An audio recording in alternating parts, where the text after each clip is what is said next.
दे दो।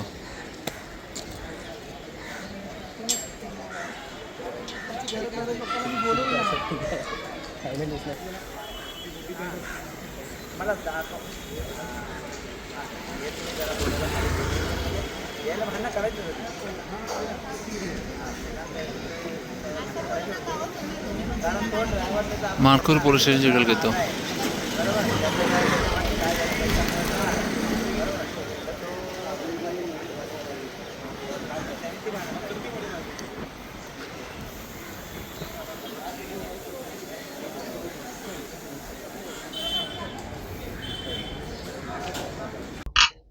Madam, काही महिलांचे documents घेऊन इश्यू असा आहे, आमच्या मानखुर्दमध्ये साठेनगर वगैरे हा जो परिसर आहे अत्यंत गरीब लोकांची वस्ती आहे. ते या गरीब लोकांचे आधार कार्ड, आय कार्ड वगैरे जे आहेत ते घेऊन बजाज फायनान्स लिमिटेड जी कंपनी आहे जी की लोन पुरवते, आमचे जे आरोपी आहेत, ह्या नवीन गुन्हा मी 420चा गुन्हा दाखल केलेला आहे. त्या गुन्ह्यातील जे 2 आरोपी आहेत त्यांनी हे जे गरीब लोकांचे डॉक्युमेंट्स आहेत त्याचा बेनिफिट हा लोन मिळवण्यासाठी घेतलेला आहे आणि ते जे लोक आहेत त्यांना फक्त 4 ते 5,000 रुपये त्यांनी पर पर्सन दिलेले आहेत आणि त्यावर त्यांनी जवळजवळ 80-80 हजार जे ॲपलचे मोबाईल आहे ते खरेदी करण्याच्या दृष्टीने लोन घेतलेला आहे. परंतु या लोकांच्या नावे कोणत्याही प्रकारचं म्हणजे त्यांना कोणताही बेनिफिट झाले नाही. 4 ते 5,000 त्यांनी फक्त त्यांना दिलेले आहेत. तर आज बऱ्याचपैकी न्यूज वगैरे झालेल्या आहेत बऱ्याच ठिकाणी की शासनाची लाडकी बहीण योजनेअंतर्गत फसवणूक झालेली आहे. परंतु तसं कोणत्याही प्रकारचे कोणत्याही अँगल या केसमध्ये नाही आहे. यात लिटरली बजाज फायनान्सचे जे कर्मचारी आहेत ते त्यांनी गरीब लोकांचे डॉक्युमेंट्स घेऊन त्या लोनची प्रोसेस केलेली आहे आणि यांना गरीब लोकांना कोणत्याही प्रकारे ॲपलचा मोबाईल वगैरे मिळालेला नाही आहे.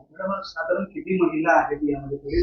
जवळजवळ 60 ते 65 महिलांचे आपण जबाब घेतलेले आहेत. महिला पण आहेत, काही जेंट्स पण आहेत.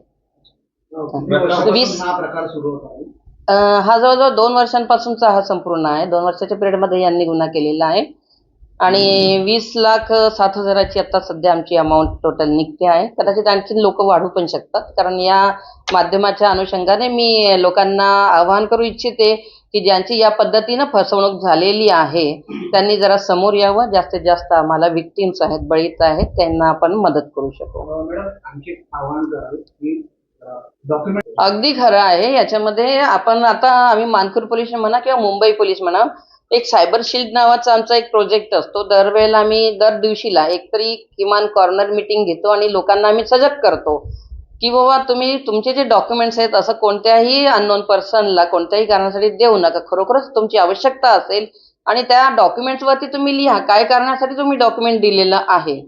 हे लोक जे आहेत ते तुमच्या अनपडपणाचा, अशिक्षितपणाचा बऱ्यापैकी गैरफायदा उचलतात आणि बेनिफिट हा त्या लोकांना होतो, तुमचं नुकसान होतं.